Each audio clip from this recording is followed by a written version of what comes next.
give credit to Ohio State. They came out, put us down 23-0. What I was pleased with is the way our kids responded once they settled down. I was able to outscore them in the second, third, fourth quarter.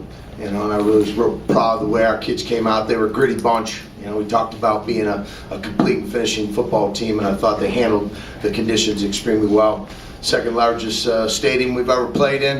I thought our kids handled it well, blocking it out, locking it in against an outstanding football team in Ohio State, number 2 in the country. So we feel, we'll have some things to look at very carefully. After watching this game, there were some opportunities that we did not capitalize on, but I was real pleased with the play of Joe Licata, our quarterback, Alex Nutz, our wide receiver, Bo Oliver, our running back, and certainly Khalil Mack, our outside linebacker.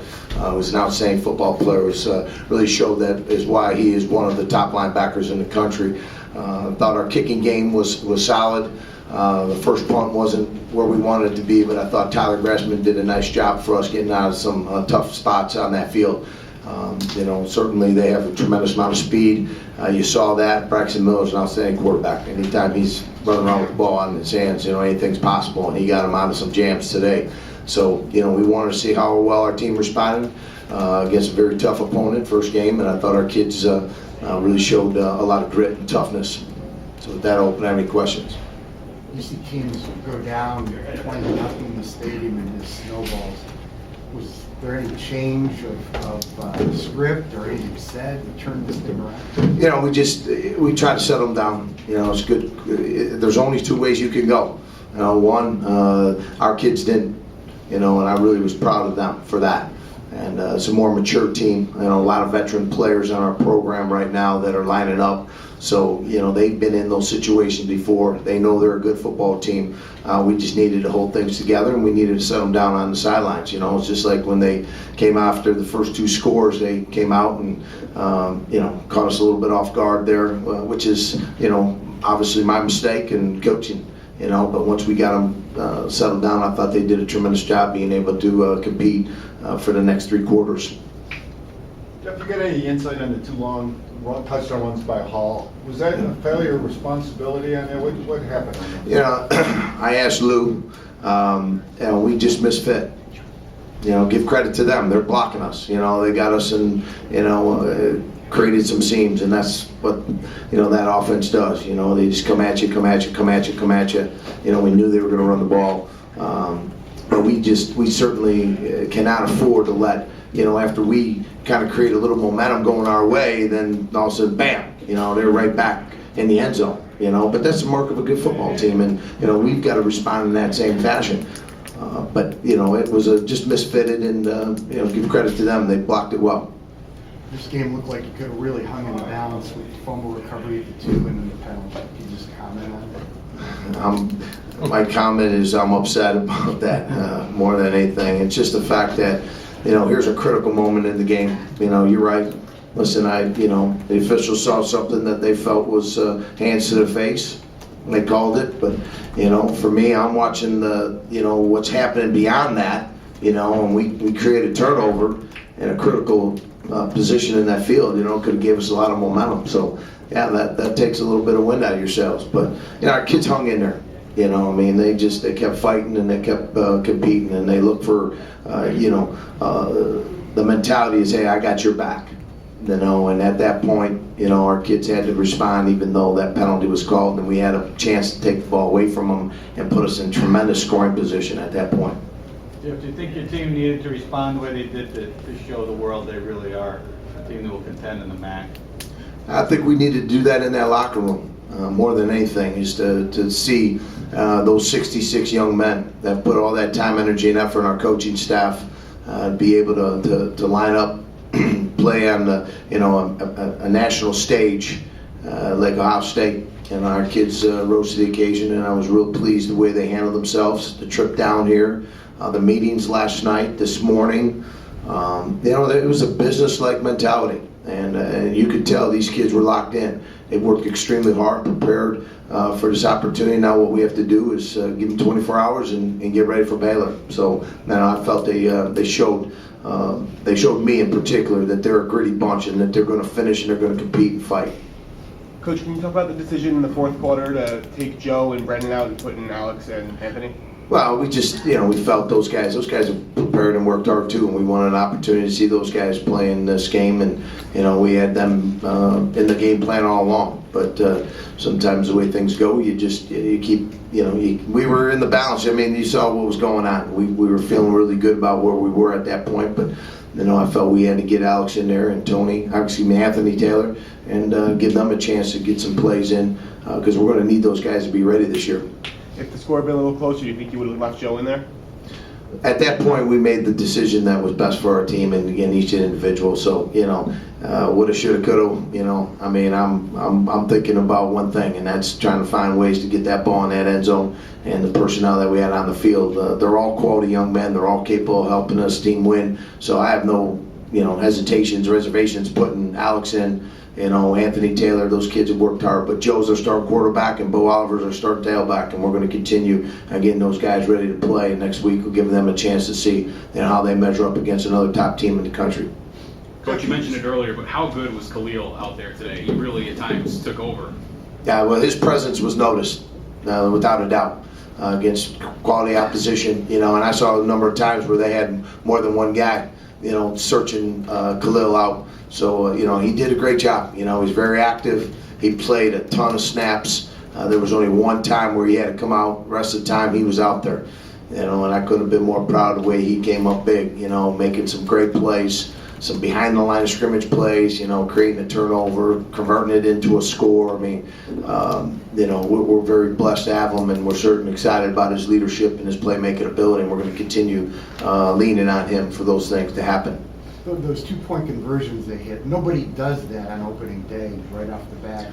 Was that a factor? We always say expect the unexpected, and watching Coach Urban Meyer for many years, we knew something was going to happen, but it's smart on their part, and it wasn't so much that we don't go over all those scenarios, but at that point, you're thinking, hey, you got a big score, you got to defend the next play, and they did a good job, in terms of executing, having the formation that they did.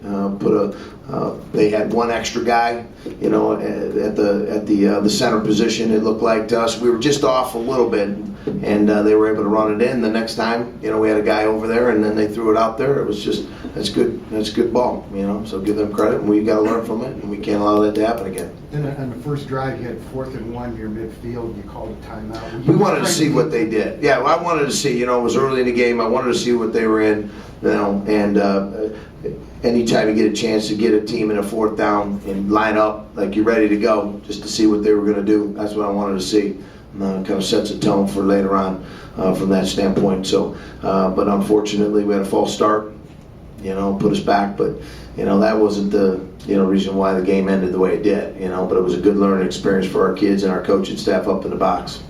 Now that you've seen it, was there any way to simulate the tempo they were able to establish early in the game? We did. I felt good that our defense, hung in there. But yeah, they got a nice tempo. To get a first down and boom, they're right at the line of scrimmage. And that's what we're trying to do is continue to get people off guard and kind of create a little bit more momentum. And that big play down the field early on is always how you want to start a game. And we had a chance right before half, the one that went right through Alex Nutz's hands. That would have been a tremendous opportunity for us right before half to put ourselves in a scoring position. Those are what great players do. They make those plays. And Alex has made so many great plays for us. But yeah, I felt our defense, we handled the tempo quite well. And I think it's important for us to get ready because I know the next week's going to be the same thing for us. What did you say to Braxton after the game? Braxton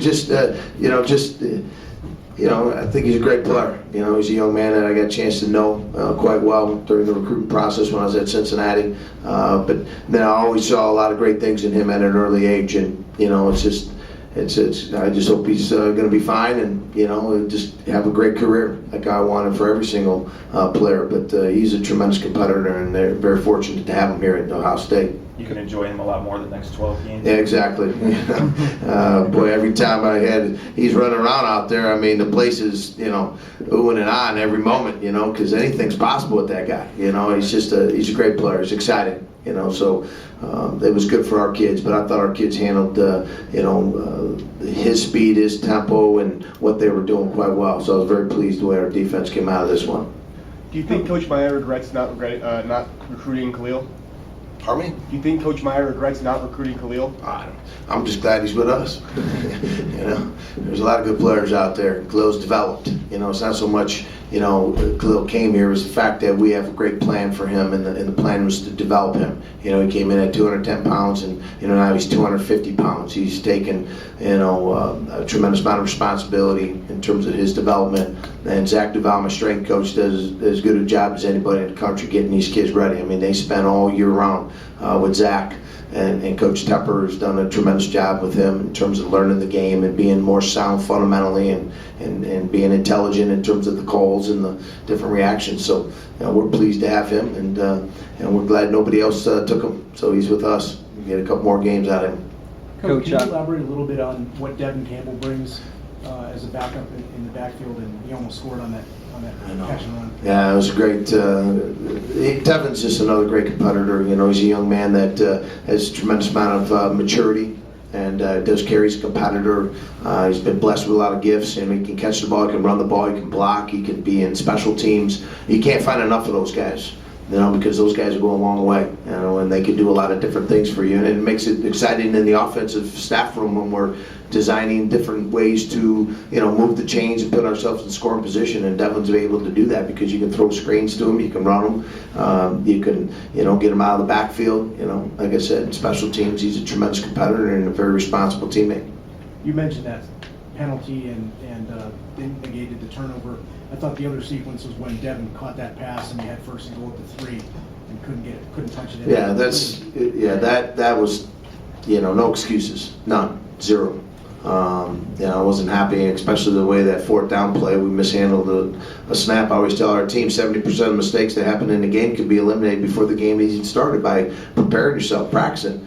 Repetition is the mother of learning. We spend a tremendous amount of time, you know, snapping the ball. Center quarterback exchange, how many times you see it? And it was unacceptable.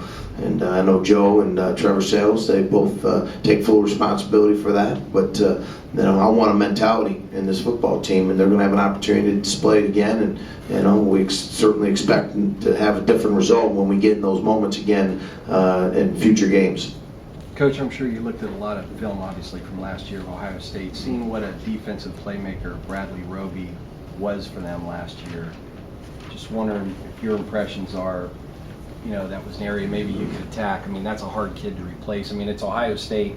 They're going to put a good athlete out there, but that's a hard kid to replace, I guess is what I'm trying to say. Everyone, how do you replace great players, you know, and those guys, you know, when I look at the full schematics of their defense, you know, they're going to roll another guy out there, you know, and I knew we were going to play against, you know, top caliber competition. Our players did. So now we weren't as much worried about who was out there and what number he was wearing as the fact that, you know, they were going to line up their 11 against our 11, and we needed to answer, you know, the structural things more than anything, you know, especially, you know, with our offense, you know, being able to run the ball and being able to effectively find, you know, ways to get the ball to Alex Nutz and, you know, Freddie Lee and Devin Campbell and Mason Schreck. I mean, you know, there's another great one for us. So I didn't really put too much emphasis on, you know, the guys that, you know, they didn't have and the guys we did, and, you know, whether they were injured or whether they weren't able to play, so on and so forth. Those are issues those guys got to take care of. But our kids came ready to play, and,